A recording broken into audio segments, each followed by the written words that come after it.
My sister went to KU, my mom went to KU, and all my friends were going to KU. It took one visit and I was in. I was one of those students who sat way up in the nosebleeds and watched the games, and I'm a rabid fan just like anybody else. So to be asked to partake in these events, it's a huge honor. When I was at KU, and I think anybody that goes to KU, anybody who spends their college years here, those are very special years in your life, and they mean a lot to you, and you want to stay connected to it. And I'm very proud to be an alumni of this school. So whenever I get an opportunity, I want to come back. I want to come back and go to my old stomping grounds and see old friends, and it's a nostalgic thing, but also it's a proactive thing, because I do want to stay involved. I do want to stay attached to this university in whatever way possible. So I support it as much as I can. I'm Rob Riggle, and I'm a proud member of the KU Alumni Association.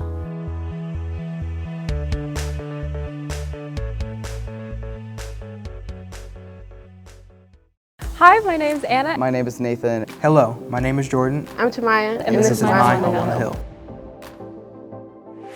I remember I was with my friends and I walked in and I met eyes with other people I had seen on campus that I really was like, oh my gosh, this is it. Like, this is where you were hiding this whole time? I can't believe this. The OMA, they brought a lot of safety to me, a lot of assurance that, I'll be all right getting through my 4 years of college, What makes this space good for you? it's a place where I can finally breathe. This space became where I truly became okay with myself. This is my home. This is my go-to place where I can feel safe and where I know I'll be fine. This is the Sabatini Multicultural Resource Center, and this is my home on the hill. I was trying to hide who I was. I wasn't okay with it because I'd always been told my whole life that it wasn't okay. And then I met people within this space that helped me realize that no, it's okay. Here are a bunch of other people like you. We love you for who you are. The OMA has really helped me see that, yeah, the world can be this BS place, but also there's places in the world and people in the world who aren't that, who hold you to a higher standard, who believe in you, and who stand for something good as well. A place where you can grow, where you can thrive, where you can be challenged, and really grow into the best person that you can be on this campus.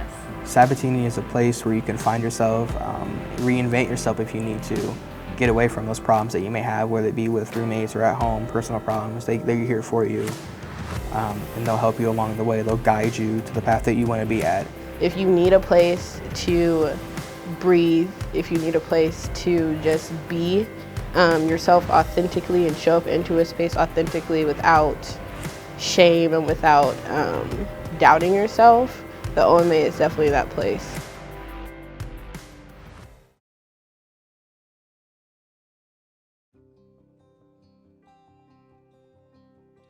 Military brats know the drill. Don't get too attached to a place because you're likely to leave soon. Such was the life for Reggie Robinson. So when it came time to head off to college, Reggie's choice of KU did not come from a long-standing connection. I was leaving high school with an Army ROTC scholarship, and so the only absolute necessity was that whatever college I chose had to have Army ROTC. But when push come to shove, there were 3 guys from Salina. All 3 of them were going to live in Jayhawk Towers. They needed a 4th roommate. And I thought, I've been thinking about KU too, and that's kind of how I decided. Reggie served in numerous leadership roles, beginning as a student at KU, where he was student body vice president and editor of the Kansas Law Review for the School of Law. I think for him, KU at one time was an aspiration, and then it became an inspiration. And he just gave it, the university and all its parts, he gave it his all. Reggie was the best Jayhawk ever. Near the end of my time in law school, I started talking to professors. How did you decide that you wanted to teach? What sort of process did you go through to settle on teaching as the thing you wanted to do? By the time I graduated from law school, I thought that I would want to teach. For me, I wouldn't want to be in this kind of environment and not have the opportunity to interact with students, just helping to have a positive effect on their lives. Reggie began his teaching career as a faculty member in the law school, creating an immediate and lasting impact upon his students.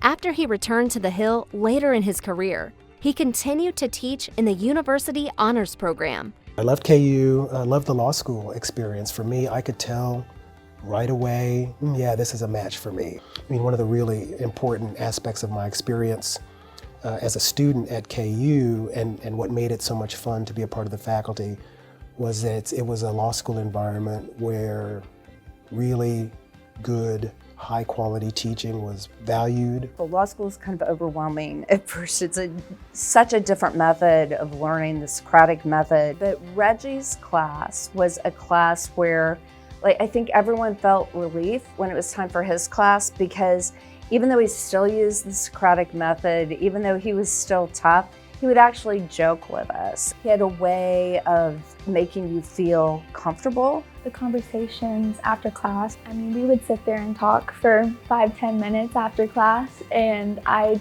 just truly enjoyed those conversations so much. And he always remembered, exactly what I had talked about last week, or exactly what my family's plans were for the game this Saturday. I mean, he really cared, and it showed in every single conversation he had with me. Reggie's talents and interests broadened when he earned distinction as a White House Fellow in the U.S. Department of Justice, where he served as Deputy Associate Attorney General and Special Assistant to Attorney General Janet Reno. Attorney General Reno thought he was just exceptional. One day she called me into her office just to tell me how grateful she was that somehow Reggie had gotten into the White House Fellows Program and gone to work for her. After returning to Kansas, Reggie served as Chief of Staff to KU Chancellor Robert E. Hemingway, President and CEO of the Kansas Board of Regents, faculty member at the Washburn University Law School, Director of the KU School of Public Affairs and Administration, and KU Vice Chancellor for Public Affairs. The KU Black Alumni Network named him a Mike and Joyce Shin Leader and Innovator in 2017. I used to always think that, both Reggie's heart and mind were sort of lined with Kansas and KU in particular. Higher education obviously was a passion of his, but so were a lot of other things. Criminal justice was a passion of his. Healthcare was a passion of his. It was what was ever good for Kansans he was interested in, and he was willing to offer his particular expertise and skill set. As his career took many turns through the years, Reggie always made sure to stay true to himself and his family. He always looked at the next corner, at the next milestone, at the next opportunity. And in fact, I think it was one of the challenges of his life to choose kind of where he spent his time. Reggie was, at his core, a man of faith and of family. Those two girls and Jane were the loves of his life, and he never made a move without thinking about its impact on them and whether it would be a building experience for them. Reggie left the Hill to begin his dream job as CEO of the Kansas Health Foundation. Countless Jayhawks and Kansans will long remember his uncommon kindness, generosity, and grace.